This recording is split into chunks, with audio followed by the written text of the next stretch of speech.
Hello, good day mga kadiskate and welcome to Noah's Farming and Technique. Sa video na ito ay bibisitahin po natin ang lugar kung saan tayo nagbi-breeding ng ating mga Siamo before. So, sa mga hindi pa nakakaalam ay naging breeder po tayo ng Siamo, yung mga Oriental Pulse before nung kasagsagan ng pandemic, at medyo nahinto lang yon nung nadaanan tayo ng bagyong Odette. So malaki pong damage ng bagyong Odette dito po sa ating location.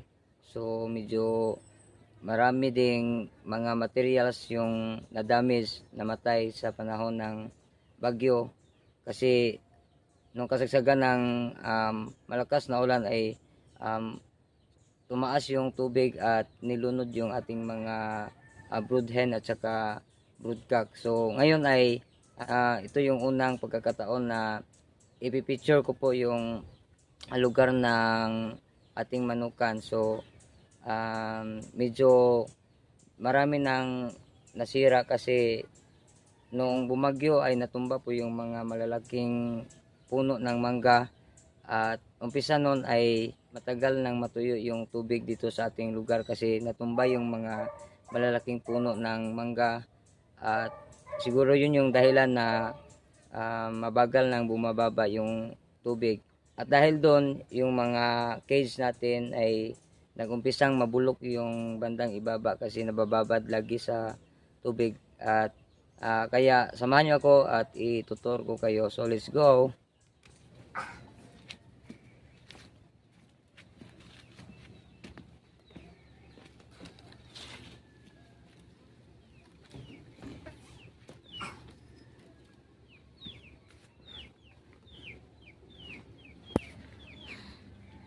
Ito yung ating kulungan ng mga Siamo, pero ito kailangan na i-repair kasi marami na sira sa kanyang flooring.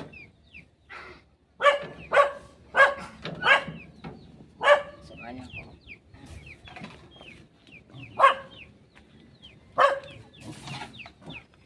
Dito na naman yung ating mga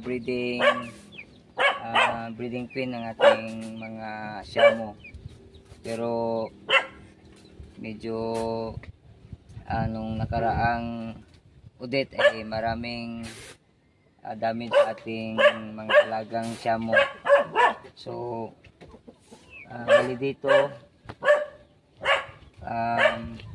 pumasok hanggang dito yung tubig nung kasagsagan ng bagyong Odette. So napuno po lahat dito, at medyo sad thing kasi yung mga Siamo na breeding material natin ay nalunod sa tubig at namatay yung iba.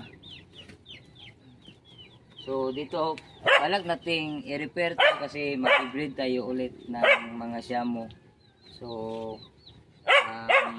bandang dito siguro may i-repair tayong ilang breeding cage para sa pag-breeding natin. So mayroon tayong kukuning breeding material doon sa kakilala ko na nakakuha ng Siamo na material dati, at ngayon ay sinubukan kong kontakin kung mayroon pa siyang natirang Siamo, at balak natin magpaparami ulit. So dito pala yung breeding material natin.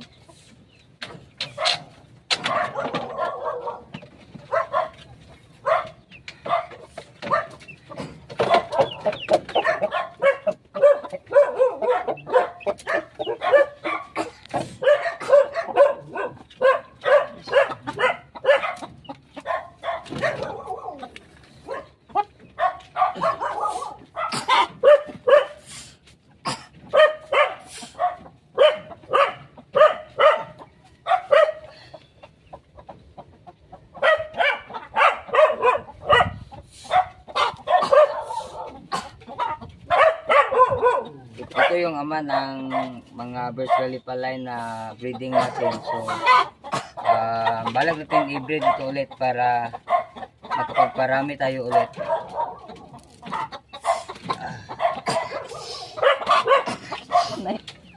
I smell it.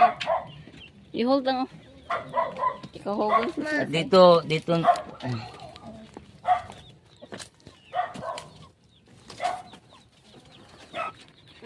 so, bali dito naman yung nilalagay natin ng ating mga siyamo na bagong hatch hanggang 2 to 3 months. So, bali may 1, 2, 3, 4, 5, 6, 7, 8. So, may 8 tayong cage para sa day old to 2 months. At saka natin sila inilipat sa mas malalaking mga Shamu cage kung nasa 3 months pataas na sila. Dito naman banda dito yung isa pang breeding material natin.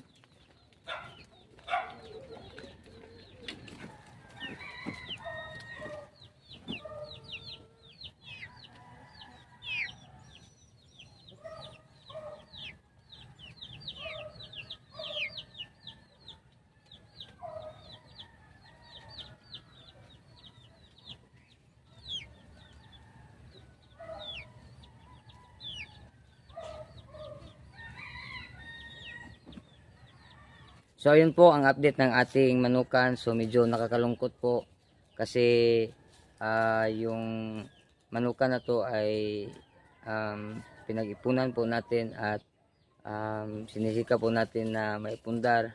Pero nung dumaan yung bagyong Odette, medyo maraming nasira po sa ating mga cages at mga breeding material natin ay namatay din dahil sa nalunod sa pagtaas ng tubig dito sa ating lugar. Kaya ngayon nakakalungkot po, medyo kunti na lang ang makikita nating mga manok at yung mga cages ay nagumpisa ng mabulok, yung laging nabababad sa tubig.